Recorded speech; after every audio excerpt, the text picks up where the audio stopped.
Okay, for the Prairie Talk, I'd like to welcome the Scribners. They have been in this area, Chase County, Butler County, for, I don't know, 1859 or something like that. I mean, it's just, ironically, that's when the Rogler family came, same year, 1859. So I'll bet our grandparents were good friends with each other. So anyway, they're going to give us a talk about the Scribner Ranch, a little bit about the past, kind of how they did things in the past and moving into the present. I think we're going to talk a little bit about rodeo, right? Which these guys were the 2010 world champions, not Kansas champions. Very impressive. And from what I understand, the best rodeo is within 50 miles of here, right? So, well, that's you guys didn't come here to hear me talk. So we've got Dave, Doug. That's Doug, right? Daniel, and then John. I remember John. John and I had a great conversation a minute ago. So I'm going to let them take it. I'm going to hand the mic to these guys. You guys are going to be at the podium, correct? And with that, we will get our program underway. Thank you so much. He's got a lot of stories of generations past that we'll go through, but yeah, I don't know. We'll just kind of get started. I know my speech teacher in high school always said, "You gotta start with something humorous, right?" Right. Okay. And I don't know if this is a top-notch joke, but it was one of my mother's favorites. She would always say, "Why did the cowboy get a wiener dog?"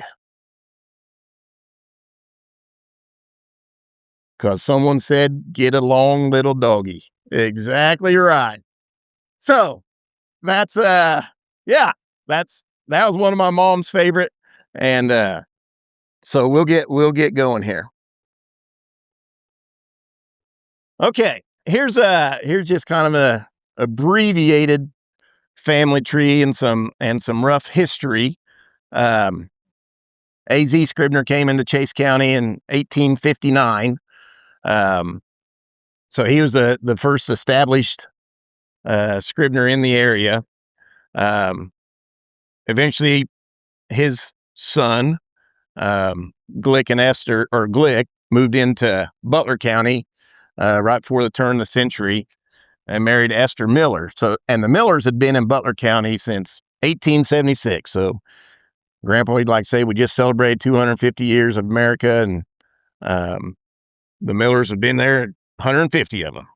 So, anyways, then Glick's son Lowell married Sadie Piper. He was hired by Bob Zebold, and Bob Zebold had acquired some of the land that the old ranch and current ranch is on.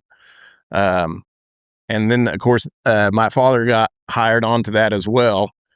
And then Bob Zebold passed away, and we currently continue to operate the land. And through the years, we've purchased some additional land and leased some land that's adjacent to it. And then us three boys, we are the current operators of the ranch. So, yeah, I know. Here's on the left up there would be Glick and Sally Mae. The house in the middle is actually still standing and lived in by Tom and Jerry Heathman, just south and east of Bazaar. And this house was built in 1874. The stories go that AZ and Sally, and maybe more Sally than AZ, were quite the sporting couple.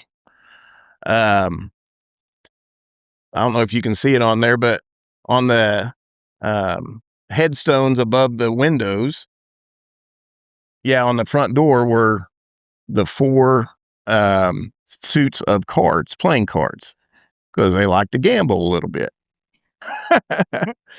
AZ had 10 boys and 3 girls. He always said he had enough boys for a baseball team, so he had a baseball diamond on his place. This kind of sits up on a bluff and looks down over a little bit of a valley.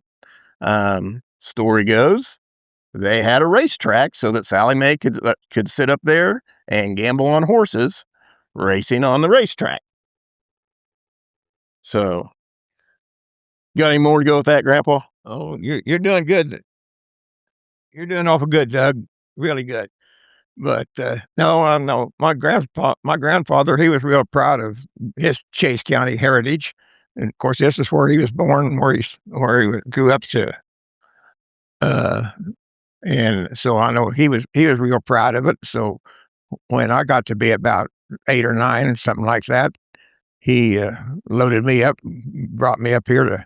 We went up here to the old Scribner house where Heathmans lived. The Ronigers lived there then. Roniger family lived there at that time, but he and of course, Granddad, he knew those folks, so we went in and visited them, and a lot of Indian relics and stuff they'd gathered up there because, well, if you look above that house up there where it sits, there's a pyramided rock thing on the top of the hill up there, which marks it where it had Indian relics and stuff up there. So they built and so my granddad, he brought me up there in Roniger's. They had a lot of Indian relics and stuff, and they just had them there in their house and some buffets and on some tables and stuff around there, and had enough stuff there that a few years later they opened up a museum of their own up there in Cottonwood Falls and moved all that stuff up there, and it's in Cottonwood Falls now. They call it the Roniger Museum. But anyway, my granddad, he was real proud of his Chase County heritage, and I am too. I like it, and I've always liked to come up here. So anyway, but that's a picture of all the generations before me, and right proud of. Like I say, my great granddad, he had 10 boys and 3 girls, and I just kind of couldn't quite keep up with him. Only had 10 kids, but anyway. But I got 7 girls and 3 boys, you see. So anyway, but anyway, that's a good part of life. That's a good part of life. Anyway, we like it. And like I say, then they moved down there to Butler County and got along down there and got into the ranching business, and things turned out pretty good. Here, David,